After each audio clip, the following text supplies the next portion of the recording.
ಅಧಿಕೃತವಾಗಿ ಪ್ರಚಾರ ಕಣಕ್ಕೆ ಧುಮುಕಿದಂತಹ ಸಮರ್ಥ ಕ್ಷೇತ್ರದ ಈಶಾನ್ಯ ಮೂಲೆಯಿಂದ ಪ್ರಚಾರ ಶುರು ಮಾಡಿದ್ದಾರೆ. ಆನೆಕೊಂಡದ ಬಸವಪ್ಪನ ದೇಗುಲದಲ್ಲಿ ವಿಶೇಷ ಪೂಜೆಯನ್ನ ಸಲ್ಲಿಸಿದ್ದಾರೆ. ಈಶ್ವರ ಬಸವಣ್ಣನ ದೇಗುಲಕ್ಕೆ ಭೇಟಿಯನ್ನ ನೀಡಿ ವಿಶೇಷ ಪೂಜೆಯನ್ನ ಸಲ್ಲಿಸಿದ್ದಾರೆ. 11ನೇ ಶತಮಾನ ಇತಿಹಾಸ ಜೊತೆಗೆ ಆನೆಕೊಂಡದ ಬಸಪ್ಪನ ದೇಗುಲ, ಈಶ್ವರ ಬಸವಣ್ಣನ ದೇಗುಲ ಇಲ್ಲಿಗೆ ಭೇಟಿಯನ್ನ ನೀಡಿ ವಿಶೇಷ ಪೂಜೆಯನ್ನ ಸಲ್ಲಿಸಿದ್ದಾರೆ. 11ನೇ ಶತಮಾನದ ಇತಿಹಾಸ ಇರುವಂತಹ ದೇವಸ್ಥಾನ. ಪೂಜೆ ಸಲ್ಲಿಸಿದ ನಂತರ ಉಪಕರಣದಲ್ಲಿ ಪ್ರಚಾರಕ್ಕೂ ಕೂಡ ಚಾಲನೆ ಸಿಗುವಂಥದ್ದು. ಮೊದಲ ದಿನವೇ ಹೋದಲ್ಲೆಲ್ಲ ಭರ್ಜರಿ ರೆಸ್ಪಾನ್ಸ್ ಸಿಗ್ತಾರೆ. ಮನೆ ಶಿರಡಿ ಸಾಯಿ ಬಾಬಾ ದರ್ಶನವನ್ನ ಪಡೆದಿರ್ತಾರೆ ಸಮರ್ಥ. ಅಜ್ಜ ಅಪ್ಪ ಅಮ್ಮನ ಕೆಲಸಗಳೇ ಸಮರ್ಥಗೆ ಶ್ರೀ ರಕ್ಷೆ. ಅಧಿಕೃತವಾಗಿ ಪ್ರಚಾರ ಕಣಕ್ಕೆ ಇದೀಗ ಫೈನಲ್ ಆಗಿ ಸಮರ್ಥ ಧುಮುಕಿರುವಂತದ್ದು. ಕ್ಷೇತ್ರದ ಈಶಾನ್ಯ ಮೂಲೆಯಿಂದ ಪ್ರಚಾರವನ್ನ ಸಮರ್ಥ ಶುರು ಮಾಡಿದ್ದಾರೆ.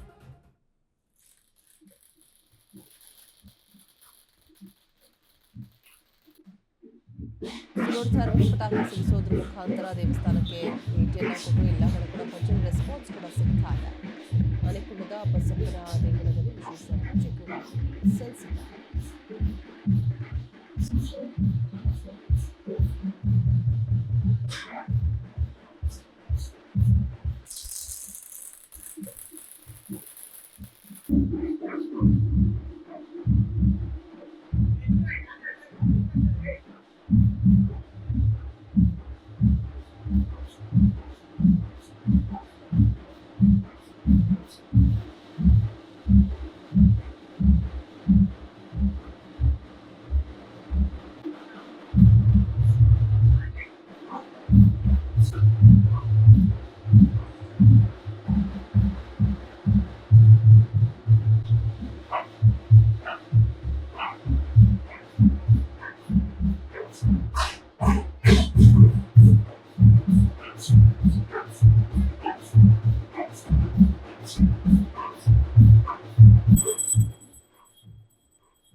ಮನೆ ಮನೆಗೂ ಭೇಟಿಯನ್ನ ಕೊಡ್ತಾ ಇರುವಂತದ್ದು. ಪೂಜೆ ಮುಗಿಸ್ಬಿಟ್ಟು ಈಶ್ವರ ಬಸವಣ್ಣನ ದೇವಸ್ಥಾನಕ್ಕೆ ಹೋಗಿ ಪೂಜೆಯನ್ನ ಮುಗಿಸಿ ಈಗ ಪ್ರಚಾರ ಕಾರ್ಯವನ್ನ ಆರಂಭ ಮಾಡಿದ್ದಾರೆ. ಫೈನಲಿ ಸಮರ್ಥ ಅವರು ಮೊದಲ ದಿನವೇ ಎಲ್ಲ ಕಡೆ ಕೂಡ ಒಳ್ಳೆಯ ರೆಸ್ಪಾನ್ಸ್ ಕೂಡ ಸಿಗ್ತಾ ಇರುವಂತದ್ದು ಸಮರ್ಥ್ಗೆ. ಫೈನಲ್ ಆಗಿ ಪೈಲ್ವಾನ್ನ ಒಂದು ಸಪೋರ್ಟ್ ಕೂಡ ಸಿಗ್ತಾ ಇದೆ. ಅಧಿಕೃತವಾಗಿ ಪ್ರಚಾರ ಕಣಕ್ಕೆ ಧುಮುಕಿರುವಂತಹ ಸಮರ್ಥ ಪೂಜೆಯಲ್ಲಿ ಭಾಗಿಯಾಗಿದ್ದಾರೆ. 11 ಶತಮಾನದ ಇತಿಹಾಸ ಇರುವಂತಹ ಈಶ್ವರ ಬಸವಣ್ಣನ ದೇವಸ್ಥಾನಕ್ಕೆ ಭೇಟಿಯನ್ನ ಕೊಟ್ಟು ಪ್ರಚಾರ ಕಾರ್ಯವನ್ನ ಆರಂಭ ಮಾಡಿರುವಂತಹ ಸಮರ್ಥ ದೃಶ್ಯದಲ್ಲಿ ಗಮನಿಸ್ತಾ ಇದ್ದಾರೆ. ಮನೆ ಮನೆಗೂ ತೆರಳಿ ಪ್ರಚಾರ ಕಾರ್ಯವನ್ನ ಆರಂಭ ಮಾಡ್ತಾ ಇರುವಂತಹ ಸಮರ್ಥ. ಅಪ್ಪಾಜಿ ಅಂತ ಏನು ಕರೀತಾ ಇದ್ರು, ತಾತ ಆಗಿರ್ಬೋದು, ಅಜ್ಜ ಆಗಿರ್ಬೋದು, ಅಪ್ಪ ಅಮ್ಮನ ಕೆಲಸವೇ ಶ್ರೀ ರಕ್ಷೆ ಆಗಿದೆ ಸಮರ್ಥಗೆ.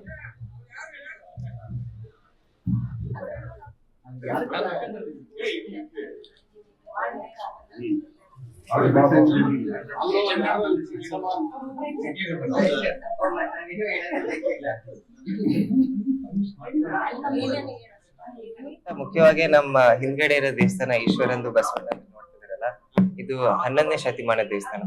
ಆಮೇಲೆ ಈಗ ಒಂದ್ ವರ್ಷ ಹಿಂದೆ ಅಜ್ಜರ ಕೆಲಸ ಶುರು ಮಾಡಿದ್ರು. ಇದು ಬಸವಣ್ಣನ ಮೂರ್ತಿ ಏನಿತ್ತು ಬಹಳ ಕೆಳಗಿತ್ತು. ಅದು ದೇವಸ್ಥಾನ ಪೂರ್ತಿ ಅಂತಾರೆ, ಕಲ್ಲಿನ ಕಟ್ಟಡ ಪೂರ್ತಿ. ಆಮೇಲೆ ಇದು ಆರ್ಕಿಟೆಕ್ಚರ್, ಟೆಂಪಲ್ ಆರ್ಕಿಟೆಕ್ಚರ್ ನೋಡಿದ್ರೆ ಇದು ನಮ್ಮ ಹರಿಹರೇಶ್ವರ ದೇವಸ್ಥಾನ ಇರ್ತದೆ ಹರಿಹರಲ್ಲಿ, ಅದೇ ಸ್ಟೈಲ್. ಆಮೇಲೆ ಅಂತ ದೇವಸ್ಥಾನಗಳು ಸಿಗೋದೇ ಕಷ್ಟ ಆಗಿದೆ. ಸೊ ಇದು ಒಂದ್ ಸ್ಟೇಪಲ್ ಆಗ್ತಾ ಇತ್ತು ನಮ್ ದಾವಣಗೆರೆನಲ್ಲಿ ಈ ಹಿಸ್ಟಾರಿಕಲ್ ಕನ್ಸರ್ವೇಶನ್ ಹೆಂಗ್ ಮಾಡೋದು ಅಂತ.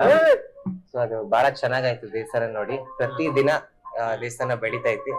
ಆಮೇಲೆ ಮಾಡಿರೋರು ಎಲ್ಲಾ ಕೆಲ್ಸಗಾರರು ಬಹಳ ಚೆನ್ನಾಗಿ ಕಟ್ತಿದ್ದಾರೆ ಅಂತ ಅವ್ರಿಗೆ ಒಂದು ಧನ್ಯವಾದ. ಬಹಳ ಚೆನ್ನಾಗೈತ್ರಿ, ನೀವೇ ನೋಡ್ತಿದ್ದೀರಾ.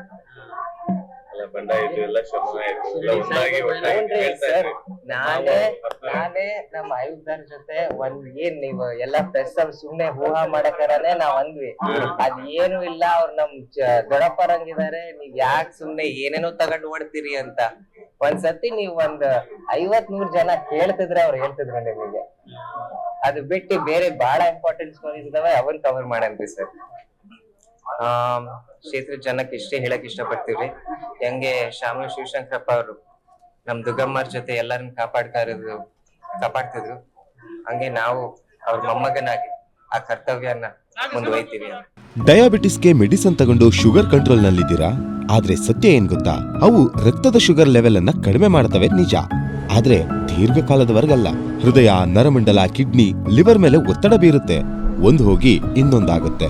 ಮೆಹಾಟೋನ್ ಕೇರಳದ ಆಯುರ್ವೇದ ಫಾರ್ಮುಲೇಷನ್. ಇದು ಶುಗರ್ ಮಾತ್ರ ಕಂಟ್ರೋಲ್ ಮಾಡಲ್ಲ, ಇಡೀ ಮೆಟಾಬಾಲಿಕ್ ಬ್ಯಾಲೆನ್ಸ್ ಅನ್ನೇ ರಿಪೇರಿ ಮಾಡಿಬಿಡುತ್ತೆ.